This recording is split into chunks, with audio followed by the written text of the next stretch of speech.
Good morning, welcome to Planet Mojo. This morning I'm going to give you a little update on these tree protectors.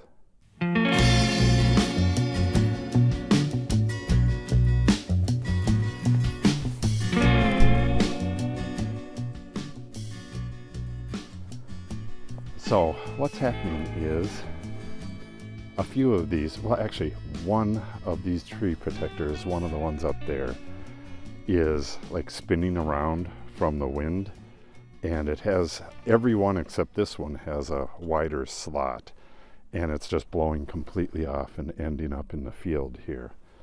So what I did, I killed two birds with one stone.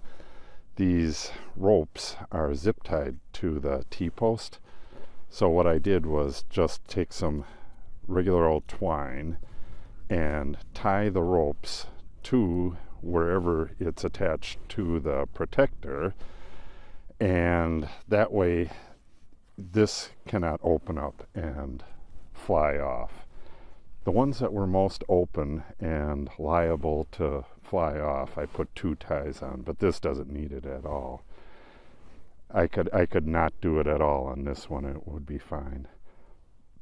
So I'm doing that, and then part two is deer repellent. I've already applied this once. You have to apply it, reapply it every month, and you really need to do that until the leaves are fully formed the next spring. The deer will come along, and when you have tiny little buds on it, they'll come along and eat those in the spring, and they'll really mess up your tree. I mean, it'll still grow, but it'll be a really odd form. Because these are standing by themselves, the deer are attracted to it, so it's best to spray it with this stuff. I use a commercial formula, but you can make it yourself. I have a recipe for that, and I'm going to be showing that in the spring. I'm going to make a batch, but for now the commercial stuff works just fine. So I spray it heavily. I get the leaves nice and wet, so when the deer are wandering around in this area, they'll wander over here and they will know that this stuff stinks, that it's not something that they're going to want to eat. So after a while, they're just going to avoid it altogether. But I will keep spraying it, like I said, until there's enough other stuff to eat, and they're not going to be concentrating on this. And the protector itself is for the rabbits. They will girdle the tree and kill it right away. So I'm spraying the branches down low here as protection against the rabbits. They may come in and bite these lower branches off. If we get snow, 2 feet of snow here, they could get, way up here. I doubt that they would get as far as the trunk up here, but it's possible. I really doubt it, though. If they do, then it's going to be one hell of a winter. I would just come here and shovel a little bit so they can't stand on the snow and get the top of there, but don't think it's going to happen. So that's about it, and I spray inside the tube as well. I'm thinking that won't be as exposed to the precipitation. Like, we're going to get rain, freezing rain in a couple days, so I think that'll keep the stink around a little bit longer, or keep it a little more intense. This is actually the last one. I started way up there. This is number 12. So now, the last of the bur oaks. I have one tree left, and that's the American Chestnut hybrid. It's a restoration tree. We are part of the restoration effort with the Chestnut Foundation, American Chestnut Foundation, and we're going to go do that one right now. Going to head down Walnut Road, the little trail I made earlier in the summer, and make our way down to the Rock Road and head over there. And it looks like I'm going to have Tater as well as Izzy accompanying me. I'll check in when we get there, unless there's something interesting to show you on the way there. Just thought I'd show this. I decided to make the trail here because there was a deer run in here, but it was kind of faint. They were going like all over the place because there was so many trees. There was a huge tangle of trees down up at the top. So they kind of had to go around that and kind of dissipated from there. But this was always a big deer run. When we first bought the land, we camped right over here because there was really nothing up on top, and people like to camp in the woods for some reason. So we camped right over there. It's called Camp Misery. It rained the entire time we were there, and people got hurt. It was a hell of a camp out. But anyways, you can see that, I'm not sure if you could see it or not, but right where that pink tie is on the branch on the ground, you could see the deer run coming through there. And then they actually go right between these trees right here and are right where Izzy is. I'm pretty sure you can see that. You could see the chewed up ground because of the thawing. And I believe it connects right with the same old deer run.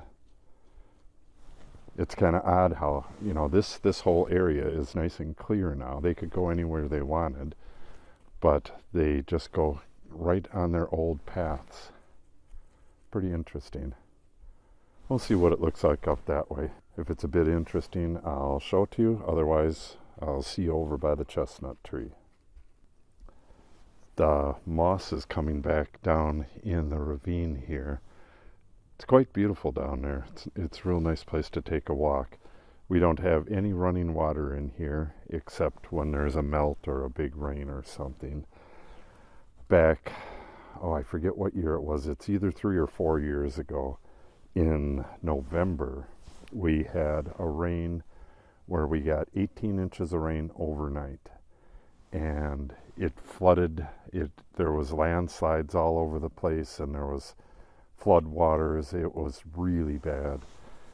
What it did was it polished these rocks. These rocks were like bright white for a few years. I think when I first started this channel, they were still pretty white.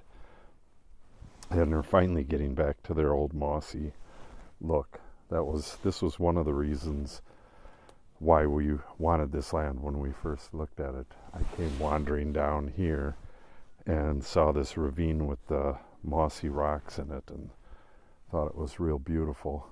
It was kind of a bummer when that rain came in, polished them up, but it's coming back quite nice.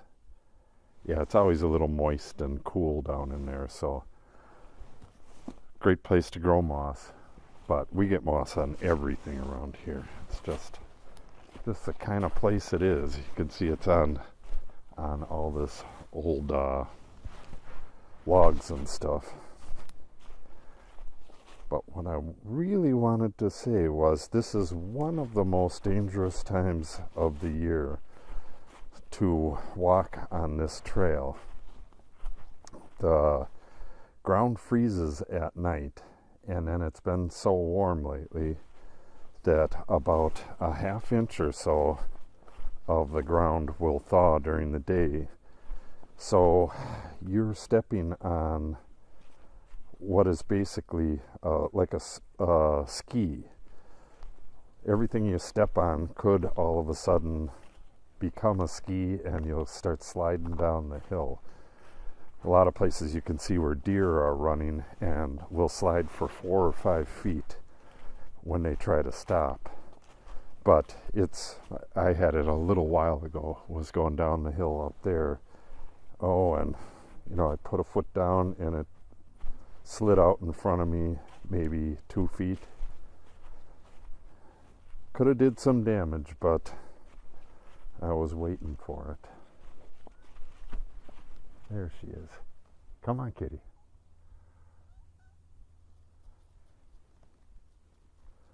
All right, let's get this done. Another look down there. Yeah, it kind of feels like spring, but we still have a good 2.5 months before it's going to actually be thawing for good, or for the summer.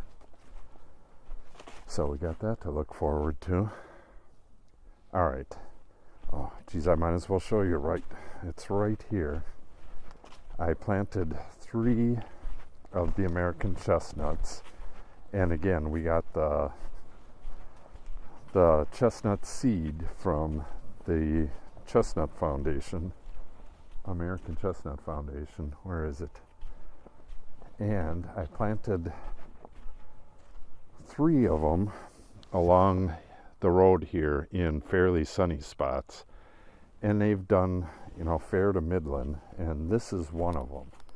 I used to have cages on them, but the cages keep getting blown off and stuff. So this one, it looks like it was bitten off here and there, so now it'll branch out from there. But I think I'm going to spray these as well. Like I said, there's 3 of them, and this one was doing the worst, and it's probably doing the best of the ones in the woods now. So I'm going to get this sprayed and get back to work.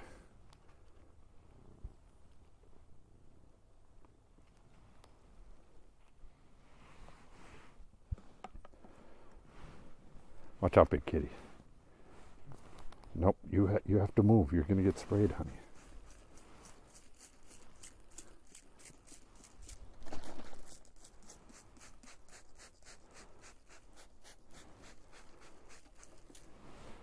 Okay, how well that'll do, I have no idea.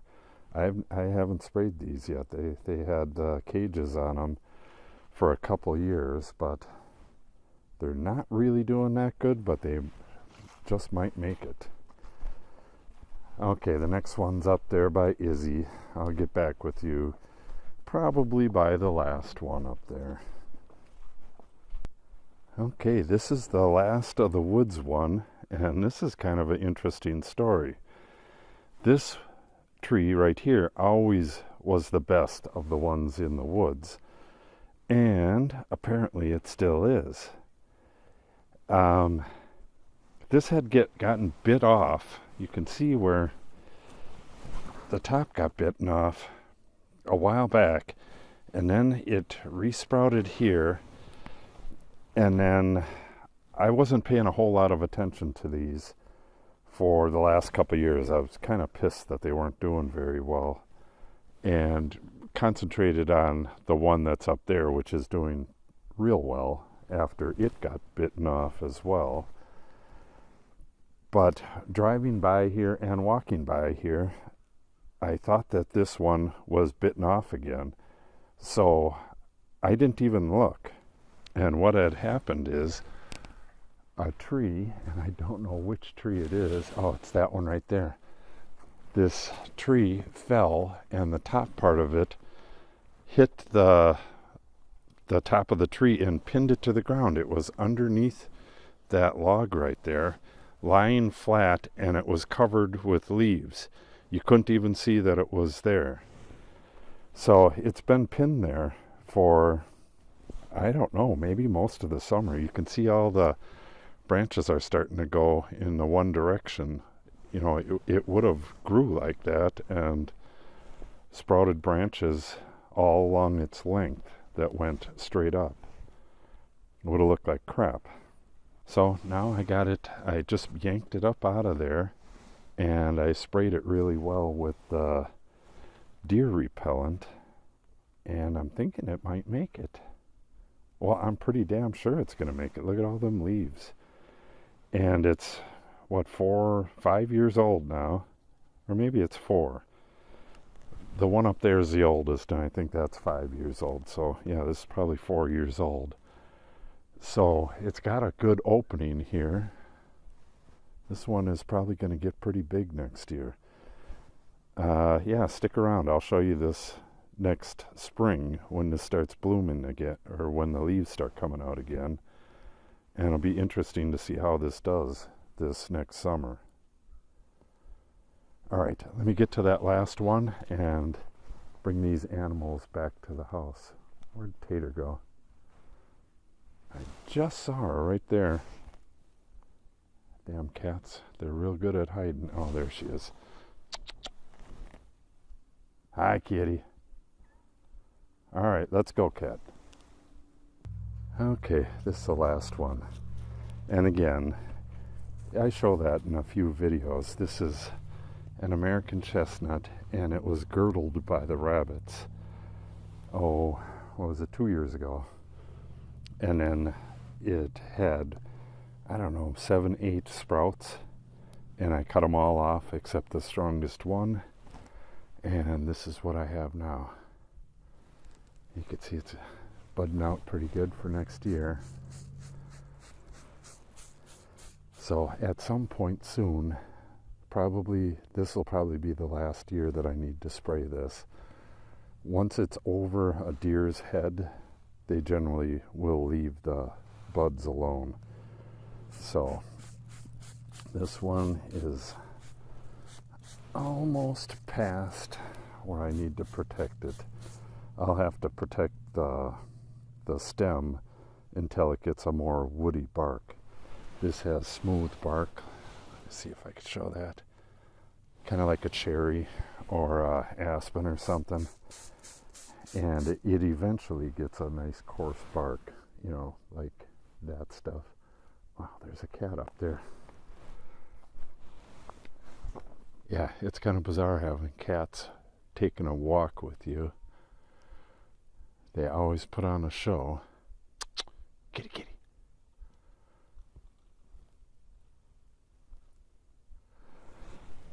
Okay, let me finish up.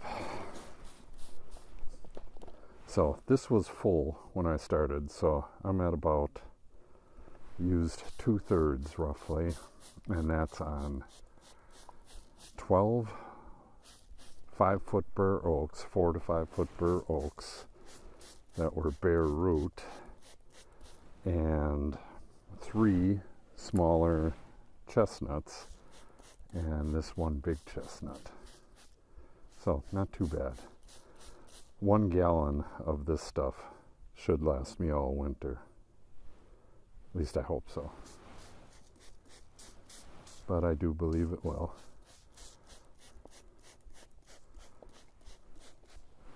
Okay, that'll do it. If you want to see the progress on all this stuff, make sure you subscribe and click on the update icon so you're notified when I post new videos. If you have any questions or comments, put it in the comment section below. And if you give us a thumbs up and or share the video, it helps us out greatly. Thanks for watching and have a great day.